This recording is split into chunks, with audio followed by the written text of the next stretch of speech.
Hey, what's up, you guys? Welcome to the video. Today we're going to be discussing how to get jacked in 2023, how to gain the muscle, how to get lean, how to get aesthetic, whatever you would like in 2023. But before we get into that, my name is Noah. I am the founder of Get Her Done Fitness, and I made it my mission to help all the young men get the body and confidence you've always wanted.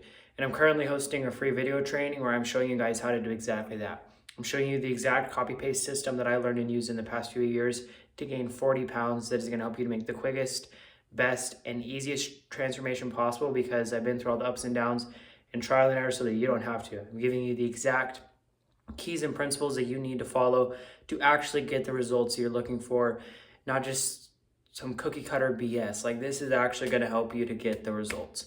So if you don't want to miss out on that, go down below, click that first link. Let's hop into the meat and beans of this video. So today we're going to be discussing how to get jacked in 2023. So jacked. And jacked can mean a lot of things, okay? That can mean that you want to be lean, so you want to look lean and athletic, or you want to build muscle, you want to be big. Like, the point is that you want to be fit with some muscle, right? Okay? And that's to whatever extent you would like. If you want to have a lot of muscle, if you want to be leaner, you know what I mean? That's up to you. But the point is that you want to get jacked this year in 2023, okay? There's a few things you're going to need to do, okay? The very first thing that I would say is most important is you need to start watching what you're eating. And this is going to vary depending on your goals in the gym, right? But the bottom line is that you have to watch what you're eating, because so many people, they don't watch what they're eating. They eat whatever they want, and they wonder why they aren't seeing the results that they would like, because there's a very specific way that you have to eat in order to get whatever goal you would like. And so, for example, if you are trying to get big, okay, so if you want to get big, if you want to gain a lot of muscle and you're skinnier, you're smaller, you're trying to get bigger, you have to be eating in a caloric surplus. And that basically means you need to eat a lot, okay? So that means, so if you want to be big plus jacked, that's going to mean caloric surplus, okay? And there are guys that say, yeah, man, I want to get big this year, but then they go and they eat a lot, and they have like a yogurt and some granola, and then they have a burger, and they have some chips, and then a can of Coke, and they think that they're eating a lot, when in reality they're probably eating, like 2,000 calories. And for a lot of you, that is not enough to bulk. You have to be in a caloric surplus.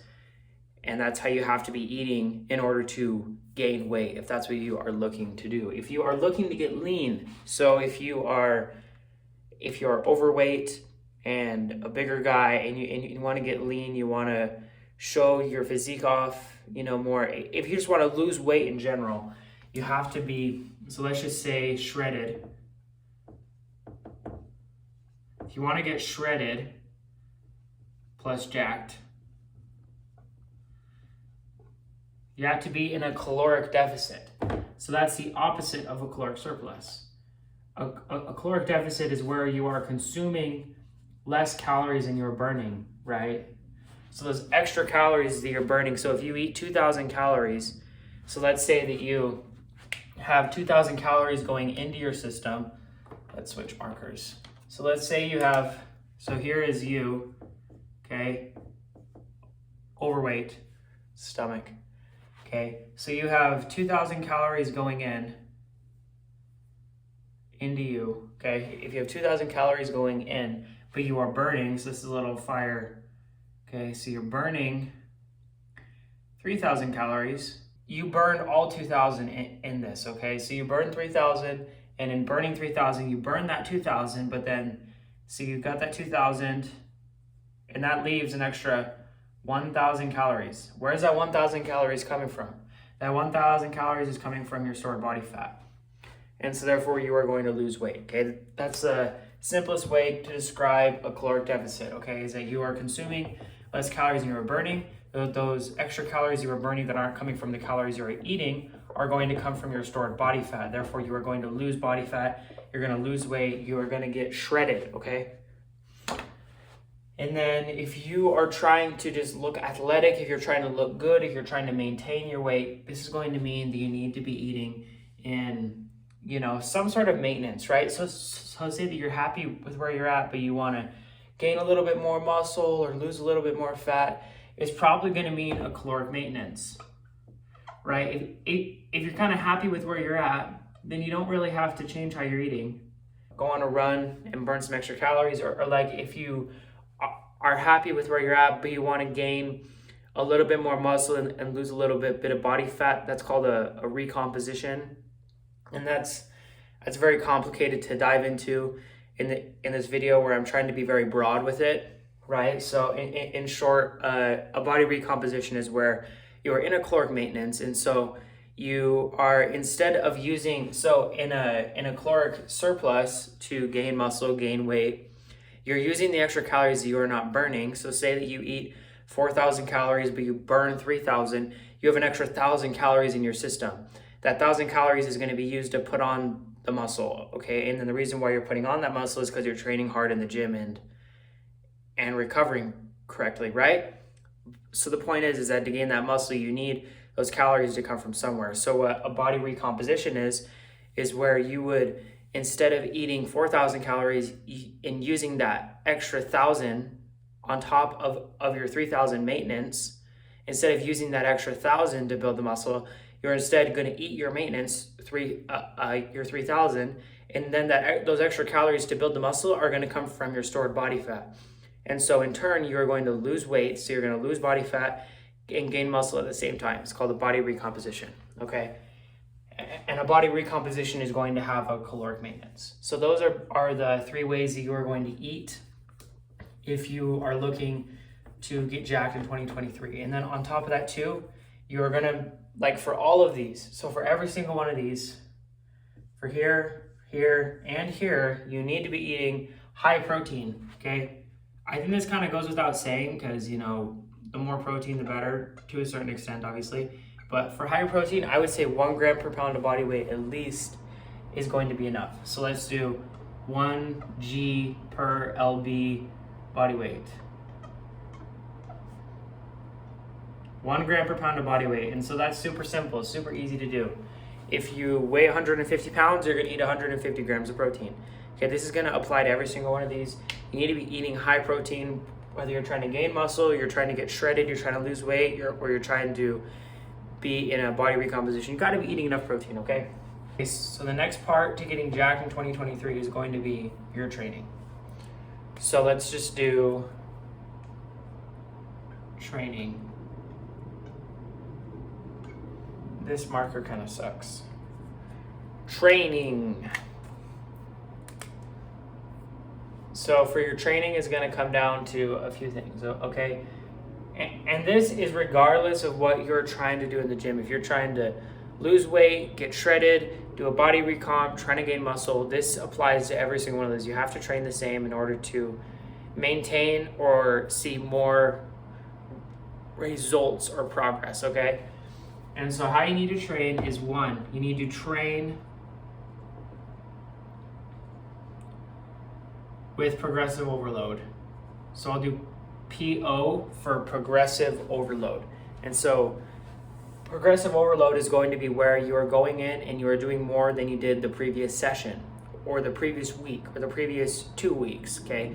It's basically where, to a certain extent, you are going harder, you are lifting more weight, you are doing more reps, you are having less rest time, you're doing something to increase the intensity.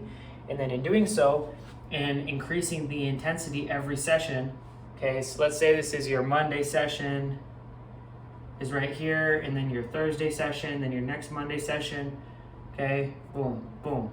And you're trying to constantly get stronger and stronger, because in getting stronger and stronger, you are going to just overall, it's going to be better. Because if you're trying, so I'll give you an example. If you're trying to gain weight, this is going to help you to build muscle. Like, this is the only way to build muscle.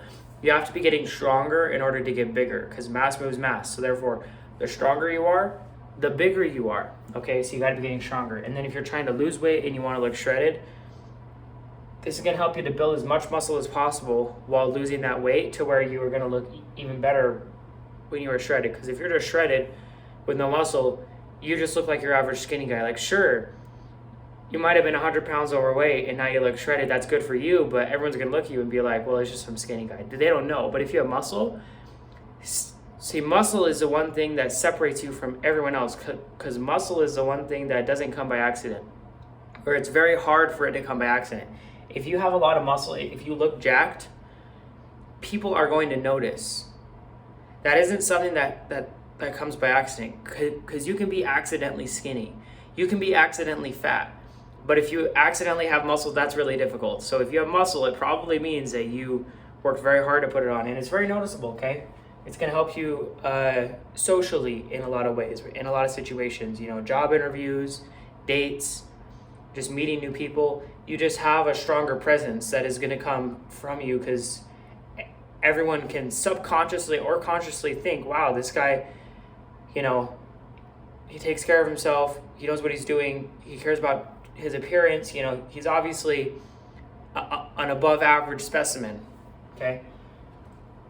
So you have to train with progressive overload to get stronger and to get bigger, to gain more muscle in general, okay? You got to be training harder. You always have to be striving to go to that next level, because even if you fail to, so even if you try to go in, you try to train harder, you try to do more weight or do more reps on any given exercise or all of your given exercises, right? Then that is awesome. That's all that matters, is that you got to go in and try your absolute hardest. And if you get it, that's awesome. If you don't, well, better luck next session, right? Because you're not going to be able to get it every single time, but the point is that you're constantly striving for it, and eventually you're going to hit it, and then you're going to hit it, and then you're going to hit it over and over and over again, to where you are just going to be getting stronger and stronger and stronger and bigger and bigger and bigger and more muscle, okay? And then the next thing is going to be that you have to give yourself enough time in between your training sessions, okay? So if you go in and you train, and I went over this like super in-depth in a previous video on training splits. If you want to check that one out, it has a ton of value. I would definitely recommend that you watch it. I'm going to put it up here in the cards, okay? And so right here, you're going to give yourself 48 hours in between muscle groups. So I'm just shortening it to in between, because that's less to right, and you guys know what I'm saying because I'm talking to you about it right now. So you got to do 48 hours in between every single muscle group, at least 48 hours, 48 to 72 hours in between every single muscle group, because what that's going to do is it's going to allow you to fully recover, but not over recover to where you're just being lazy and not going into the gym and training, okay? And so I'm going to give you an example of a split that would cover this. Right, it's called push-pull legs. Okay, this is just an example. There's tons of different splits, and you can check out that video, like I said, that's going to go super in-depth on it, okay? So this is where you do, on Mondays, push, Tuesday is pull, Wednesday is legs, Thursday's push, Friday is pull, Saturday is legs again, Sunday is a rest day, okay? That's your week. It's push-pull legs and push-pull legs and rest. And what this does is this gives you 48 hours, it actually gives you 72, right? So 48 to 72, it falls into that range. At least 48 hours in between every single muscle group, okay? Because you're training push here, and then you're training push again in 72 hours. And then you're training it again in 72 plus 24, that's 96. In 96 hours. And then you're doing this 72, 96, okay? So it's giving you that perfect amount of rest time in between every single training session, to where you can go in and be fully recovered from your last session, so you're not sore, so you can actually train with a great amount of intensity. Because if you're sore, then you can't train as hard as you could if you're not sore. And then the harder you train, the easier it is to apply that progressive overload to where you're actually going to be seeing those results, that progress, okay? So this is very important, is you got to be giving yourself that 48 hours in between your training sessions, okay? And then obviously, I think the last thing kind of goes without saying, because this kind of comes with the territory with your progressive overload, but you got to be training hard, okay? You absolutely have to be training hard. Like, you have to go in and you have to murder that muscle group. Not literally, like, don't train so hard that you tear it off the tendon and, and then you're going to be out of the gym for however long. But you need to be training with intensity. You need to be training hard. Like, you have to train to failure, in other words. This is the best way to explain it. You have to be training to failure on every single one of your exercises, except for the ones where it's going to be dangerous to do so. So for example, if you are bench pressing and you're doing heavy weight and you don't have a spotter, probably not a good idea to go to failure, okay? So use your brain, but on the exercises where it's totally safe, like you're not gonna injure yourself, you can 100% go to failure. On curls, go to failure, complete failure, every single set. Do a drop set. So after you can't do any more, grab a lighter weight and keep on doing them to failure, and do that for 4 to 5 sets. You know, on your tricep extensions, all the way to failure. On your skull crushers, all the way to failure. Well, if you have a spotter, if you're doing skull crushers, you should probably have a spotter for that because you could crush your head. Or, you know, on leg press, where you have a spotter, you know, who can rack the weight on your last reps so it doesn't come flying down on you and crush you, right? So in other words, train to failure on all the sets, on all the exercises that it's safe to do so, okay? So train hard, but also use your brain. So don't just go in and do stupid things in the name of training hard. You want to train hard with your brain so you don't hurt yourself and so you can make those gains. And the final key to getting jacked in 2023, that rhymed, is going to be your recovery. You have to be getting in that recovery. And this kind of goes with that training split that I was talking about, where you have to give yourself that 48 hours in between your muscle groups, but you have to give yourself enough rest and recovery, okay? Rest and recovery, okay? Rest and recovery. Your rest and recovery is very important because this is when you're actually building the muscle. Because if you think about it, you're going into the gym, you're breaking it down, you're training hard, and then you have to give yourself the time for it to recover to go in and train it again. Exactly what I was explaining with your training splits, okay? But you have to actually give yourself that time where you're not going to be going and doing other intense physical feats to where that's going to hinder your recovery, okay? So in between your training sessions, you want to make sure that you are getting that quality sleep. And it used to be that they would say, well, you know, you want to get 8 hours of sleep for a good night's rest. You need to be getting 8+ hours. But for a lot of people, that is not the case, because for some people, they don't need as much sleep, and some people need more sleep. And so they actually say now, and I agree with this from my own personal anecdotal experience, that you don't necessarily need 8 hours of sleep. I mean, some of you might. Some of you might need 8 hours of sleep. Some of you might need 9 hours of sleep. Some of you might need 7 hours. Some of you might need 6 hours. But you need to find that point to where you are going to bed at a good time. You know, you stay off your phone, you stop drinking and eating for a little bit before you go to bed, so you can get that good quality sleep. Make sure you're not on any of your devices just right before bed.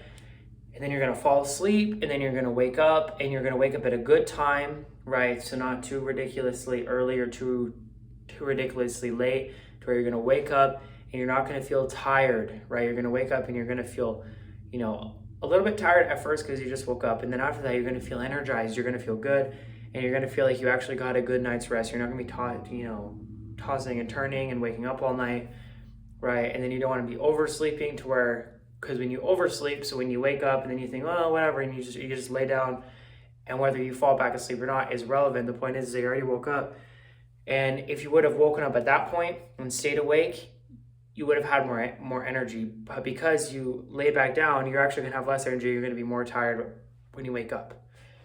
And so you wanna get a good amount of quality sleep that's right for you, because not everyone needs the same amount of sleep, as it turns out, which we did not know this for a very long time. But now that we do, it means that everyone has been getting better sleep because they're actually doing how much they need, not overly sleeping for the sake of 8 hours of sleep, or not, undersleeping because they just don't know that they need the full amount for them, right? Okay, and then the next thing is going to be hydrated.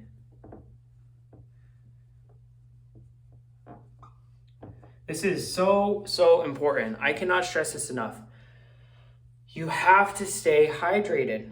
Staying hydrated is literally, I would argue, it's one of the most important things in the gym that you can do, like outside of the main things of, the obvious ones like training hard, eating right, sleeping right?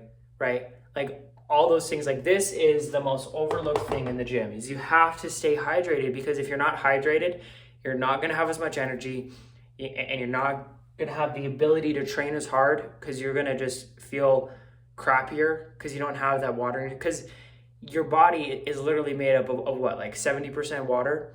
You need water to function. If you don't have water, you're not going to be able to perform as well. You're going to be more sluggish, you're going to be more sore. And I can tell you for a fact, as a matter of fact, that the days that I did not drink enough water, I had the shittiest recovery ever, okay?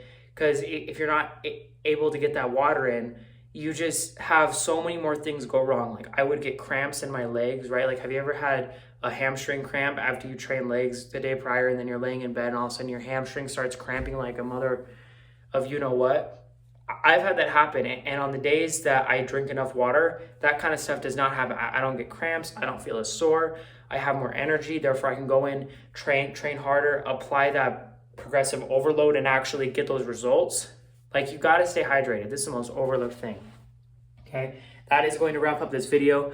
I hope you guys found this information useful.